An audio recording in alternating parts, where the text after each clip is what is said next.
from the heart of Niagara, just back from a trip of her own to Japan, Andrea Kaiser. And I would say about Andrea, if this show was called Comedians in Cars Getting Wine, the bottle I would choose to represent Andrea would be a sparkling rosé. A rosé is adaptable, versatile, pairs well with everything, every occasion. A sparkling rosé is effervescent, bright, approachable, elegant, and fun. And these are all words that I would use to describe Andrea Kaiser, who has grown up in Niagara-on-the-Lake. Her father is the reason we even know Niagara-on-the-Lake. Karl Kaiser, along with Donald Zeraldo, launched the wine industry in Canada 50 years ago and put Canadian wines on the map internationally. And Andrea has continued this tradition, evolving it, making it ever more refined. And she works with Reif Estate Winery to craft beautiful wines. And as a community caring person, she's also regional counselor in Niagara-on-the-Lake. So I'm thrilled to be enjoying her wine and to have her on the show with us now. And I am drinking Drea's Rosato. And it's made from Dornfelder grapes. It's an Italian style, darker in color.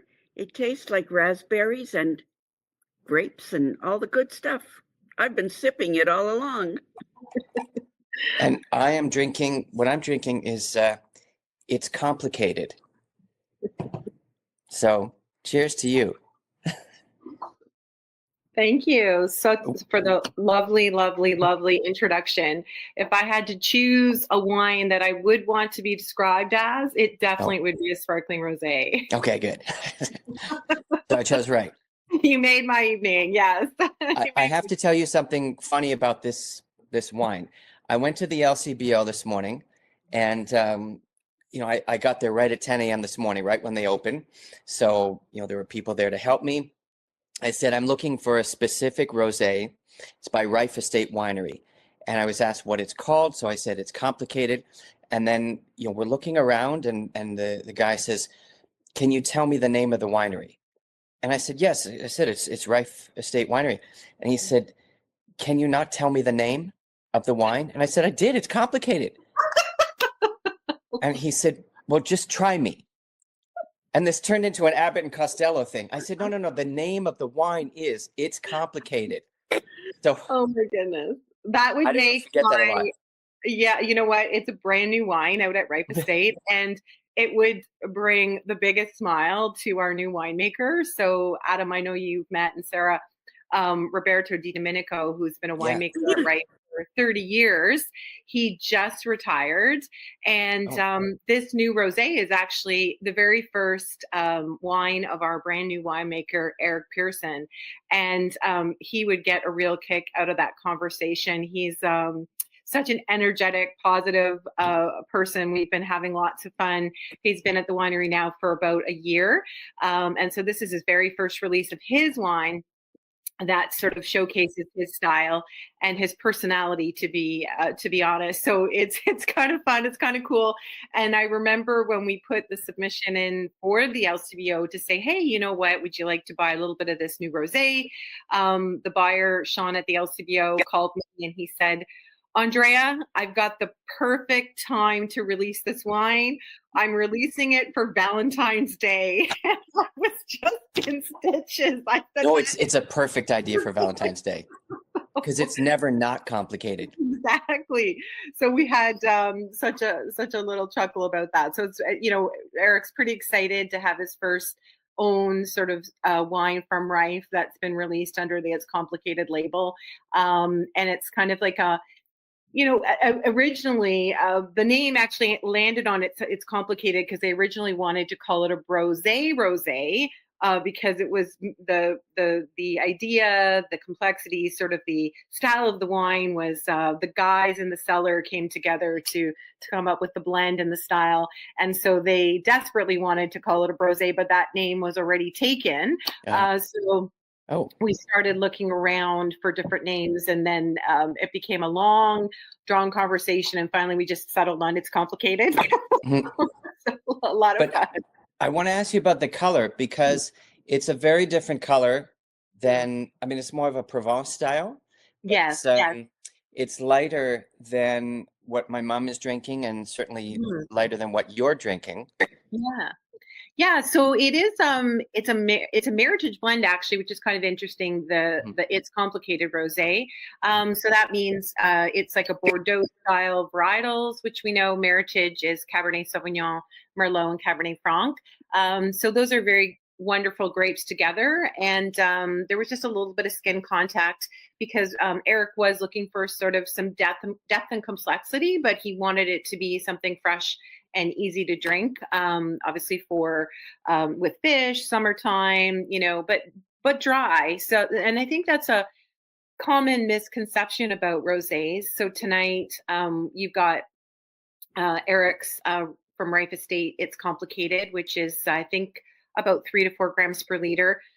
Sara, you're having my Rosato, which, as you mentioned, is an Italian style rosé in the sense that it's a bit darker in color, but it's also bone dry. And then my, it's funny that we're all drinking something different. My Brut sparkling rosé is sort of probably right in between in terms of color of the 3, but again, just 2 grams per liter. So it's kind of exciting for me to see rosés coming out of their shell in terms of being wines that are taken a little more seriously, I guess, for food pairings. Not necessarily that they have to be boring wines, but a lot of people are really pleasantly surprised when they try all of these 3 rosés because there is always the expectation that there's going to be a lot of sweetness. And as you know, Sara, with food pairing, that can be kind of a little problematic. And if the wine becomes too cloying over with the food, the fresher, brighter acidity wines tend to perform well in food pairing. So that's kind of the one thing all the 3 wines do have in common. But I would think also with a rosé, people think about fish or chicken or turkey, but I have had wonderful pairings of rosé with steak because when you're having a robust, juicy steak, you don't want something that's high alcohol. That's not going to pair well with high spice. So something like a rosé has the right kind of acidity to balance with the salt of a steak. And that's what I like. I think rosé goes with everything. And I always think when in doubt, choose rosé. Yeah, absolutely. I think you're right. You really can't go wrong, and you can kind of please the sort of whole table, especially if you are going with a darker rosé. And I mean, we all know that the Provence style has been trending right now, but there has been a lot of talk about sort of the range of rosés and the styles and people being more open to it, which is really exciting for me. And so then it does give you that little bit more breadth and depth with food pairings. So there is a little trend now towards the darker rosé, which again, I find pretty exciting myself because I do enjoy something that's got a little bit more flavor and complexity to it. But as you'll notice with all of my wines, what's really important to me is that they are fruit forward. And it's interesting even to think about the trends recently with wines you mentioned, sort of the freshness. There is sort of, people are becoming more confident to drink wines that are, I don't want to say simple, but that are maybe not as complicated in the sense that, it doesn't always have to be a heavy, like you were talking about, like a big heavy red with high alcohol. Like you can enjoy super fresh, very clean wines, and they're a little less alcohol, and they're going to always pair well with food. And there is a little bit of a movement away from sort of the heavier bodied hot climate wines, and people are starting to discover and really enjoy cool climate wines. I mean, they've been around for a while, Germany, Austria, etc. But I think that's one of the things that we obviously do very well in Canada. Well, I think you have to do less work with the cool climate wines, less spraying, less everything. Yeah. I just want to say I have your Brut right here. And what my mom pointed out to me earlier was this little rose. Yes. So that's the little Drea sparkle, the little Drea touch. So, I'm serious about food and wine in the sense that I always enjoy great food and great wines, but I also sometimes, it's funny growing up in the wine business and people, I have, of course, my dad above my shoulder here. You've got your dad. See him. Adam. People always assume that I'm sort of this heavy duty wine person and I always need to talk about every detail and crunch into it. You know, you're a sommelier. But at the end of the day, wine should be enjoyed. That I also have the Drea's Cuvée Rosé, and there's this little thingy on it. Mhm.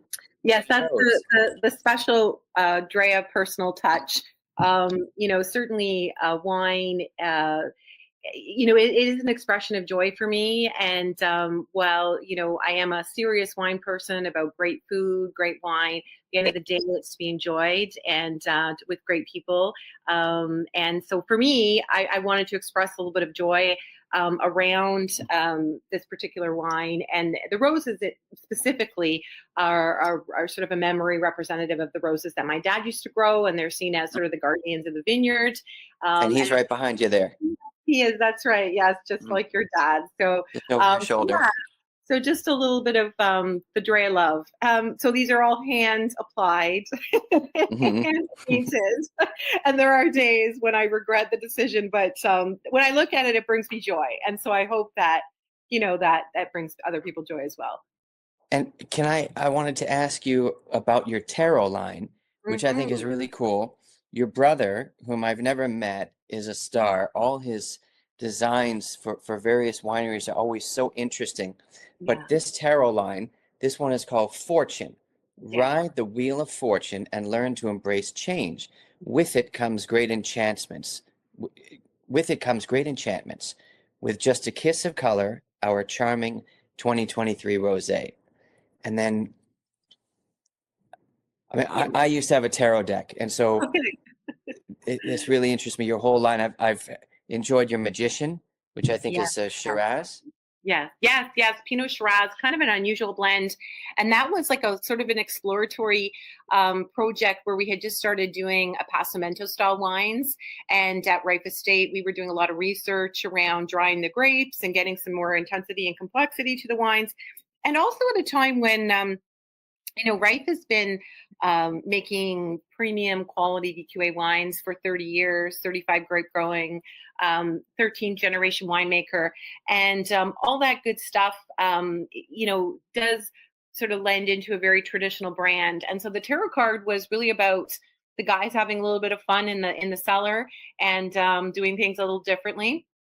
And it did start with the Magician in terms of that Passamento style. And then when we approach the labels, we wanted to bring something a little bit sort of fresher, younger, a little bit more contemporary. And so, as you mentioned, my brother, he designs all of the Reif labels, and so that was one of the labels that he worked on when we launched the collection. And it's got a few wines, the stars, the fortune, all the different cards from the tarot collection. So it's been a lot of fun. Well, Mom, next time we go to Niagara, we have to go to Reif, because they have, what I like is that you're, you know, one of the older wineries, but you're constantly innovating. So you have your Passamento wines where you dry the grapes in tobacco kilns. Yeah. You have the ice wine. You have you're like on the vanguard of each new trend, new innovation. And also you have your own line, which I think is really cool. Yes. Well, it must be lovely in Niagara-on-the-Lake right now. The snow covering the vineyards and the grapevines, waiting for spring, hibernating. Yes. They say, because the groundhog saw his shadow, did not see his shadow, that it will be an early spring. So is that a good thing or for wine production, or a bad thing? That's an awesome question. And it's funny because, you know, people would think, oh, it's probably better if it's a warmer winter, but it's the snow, first of all, is an insulator. So that's a great thing for us when we do see snow. And when the temperatures go, as long as they're not going below like -22, -23, the hibernation of the shutdown of the vine is really important and actually good for the vine, because it stops doing and it just kind of shuts down for the winter. And so we like it when it stays kind of solid and controlled, a nice cold winter. It's when we see a lot of fluctuations in temperatures. For example, in 2002, we had a really short harvest because what happened was it warmed up, you know, extreme temperatures, and then it got cold. So all of the rain froze around the base of the vines and became ice. And so that's when things start to get problematic, is when you see fluctuations. And, to your question about the spring, absolutely, an early spring is going to be great because that's going to give us a longer growing season. But if we see a spike, for example, or sorry, I should say a dip in temperatures after the blooming has started, then that can cause issues because of bud damage. So it's really about sort of stable climate, and climate change has given us a lot of sort of different fluctuating. So we really do look for like the more stable, but an earlier spring is always good for nice ripe fruit. We get some more growing degree days. Well, thanks to the groundhog. What do you have? Do you have anything new coming out this season that we should look forward to? Well, we have, as you know, the It's Complicated just came out at the LCBO as a special release for Valentine's. And then I'm super excited. My risotto, which Sarah's enjoying, will be coming out at the LCBO for the first time. A small limited release in some of Toronto LCBOs, Ottawa, a little bit of London area. And then I just got an order for my Cabernet Franc, which I'm super excited about. They've ordered for a May release.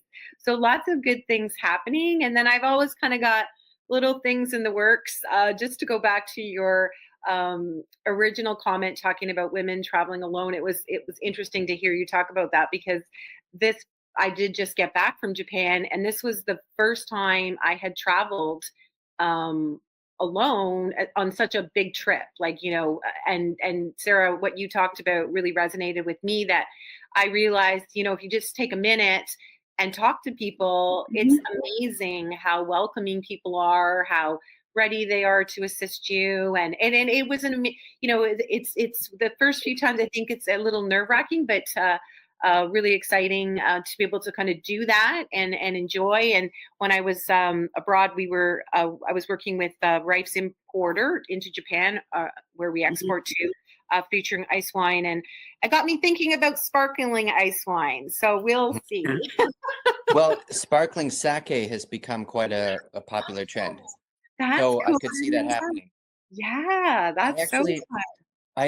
When you travel alone, make sure you wear a Canada pin. Oh, you're right. Yes. You don't want to be mistaken for an American. Fair enough. Well, not necessarily. But I was going to say, I worked at Van Expo in Tokyo for Enniskillen. And this was in, I think it was in 2000. Might have been in 2000. And everyone was interested in ice wine because it was still relatively new. It was the easiest interpreting job I ever had, because no one was interested in what I had to say. They just wanted to drink. Nice. Which was great. That made the job a little easier. Yes. Oh yeah. I hear you. Yeah. No. It's incredible, and it's when I was there and I saw all the ice wines and all the Canadian wines. Obviously, a proud moment for me as the daughter of Karl Kaiser. Just to see the reach of what he and Donald did in pioneering is quite extraordinary, and just a really, really special for me to see that and to experience that. How receptive are international wine buyers to Canadian wines like yours? Well, there is ice wine for sure. As we all know, it's really strong export markets because, there's only a few countries that produce it. And now with climate change, pretty much Canada's about it. And I think what, really, as you know, in I think it was 91, when the 1989 Enniskillen Ice Wine won Grand Prix d'Honneur at Van Expo that year in Paris, it really put Canadian wines on the map. But in some ways, it did sort of like hinder us a little bit in terms of global recognition for table wines, because then everyone always just thought ice wine, that's what they make in Canada. And this image of winters, like how on earth could they actually make table wine? So that's still, even to today, can be a little bit of a struggle, because we still carry that legacy of the ice wine, which is amazing. But obviously we want people to explore table wines as well. was really fun. We went to this one restaurant that you're going to have to help me, Adam. Is it tonkatsu when it's like pork? Yeah, and like the pork yeah. is probably from Canada. Yeah, Ontario. Most of the pork imported from into Japan is from Canada. Yes, and it was so cool. They specialized in tonkatsu, and the menu was all pork from Ontario and only Ontario wines, which was extraordinary, and table wines, like not ice wine. So that was a real highlight. That was really cool. That's amazing because they've got wine from Niagara and pork from Perth County, where I am right now. Stratford is the home of the National Pork Congress. Yeah, it was really, really special. Yeah, that's very cool. I wanted to ask you something, woman to woman. Okay. Did I leave? No. Okay. You were born and bred into the wine industry via your father, and yet you did many things before you settled in and found your calling. Yes. Restaurateur, sommelier, politician, writer, teacher, marketer, and you're director of marketing at Reif Winery. Mm-hmm. And in 2019, you launched your own wine. And I understand that the name Drea is what your father used to call you. And so you named, that's your label. Yes. But what do you think he would say to you today? It's funny for those of you who knew him, and I know you both did. Yes. He was a very quiet man, often of very few words. And it wasn't till, after we lost him, and that really was what perpetuated my realization that we had to keep, like, as a family, his legacy alive. And that's why I launched the wine brand. I had sort of been thinking about it for a while.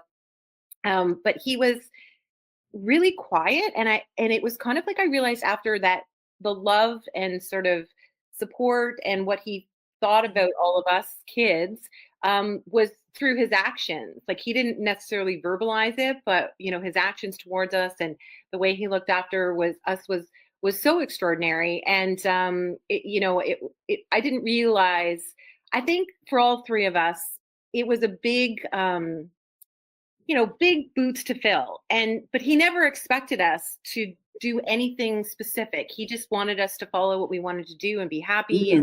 Mm-hmm. And so, I think we all three of us, looking at my list of things that I've done in my life, how do I fill those boots of, like, Karl Kaiser, pioneer of Canadian winemaking? Like, how do I top that? Yeah. And so, I also love to learn, and but I think subconsciously that pressure was kind of there with me to be like a success, but he never put the pressure on me.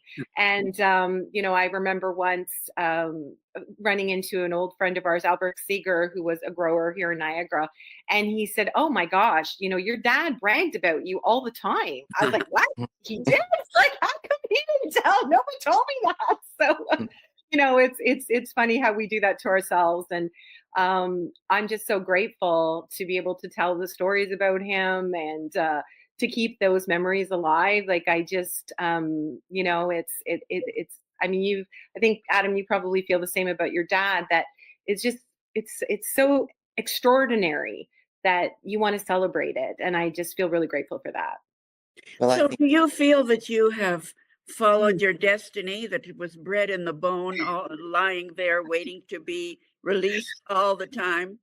Yeah, and I think it was really like most kids, I guess, who think, oh, I just want to go out and make it on my own and do my own thing. And all of us, kind of went and did our own. My brother became a designer. My sister at that time, she went to Chicago when we were younger. I went, we bought the restaurant. I did the restaurant for 10 years.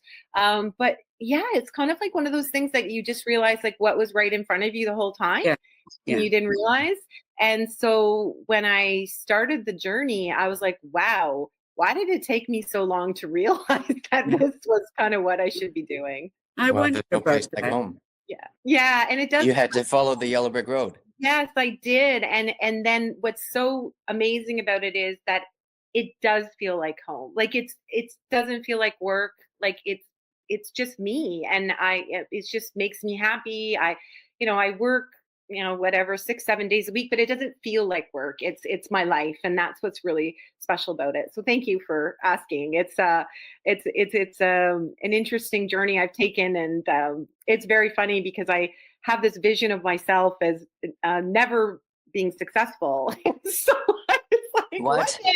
Well, I think that if I could say, I think everybody, one of the signature experiences in Niagara-on-the-Lake is going to Reif Estate, sitting at that beautiful counter, having a charcuterie board, having some cheese, and sampling different wines. Yes, that's because there is such a range, and it is so beautiful there, and you've got such flavor forward, fruit forward wines. They don't taste like oak trees. There's always a refined winemaker doing something interesting and different at Reif Estates.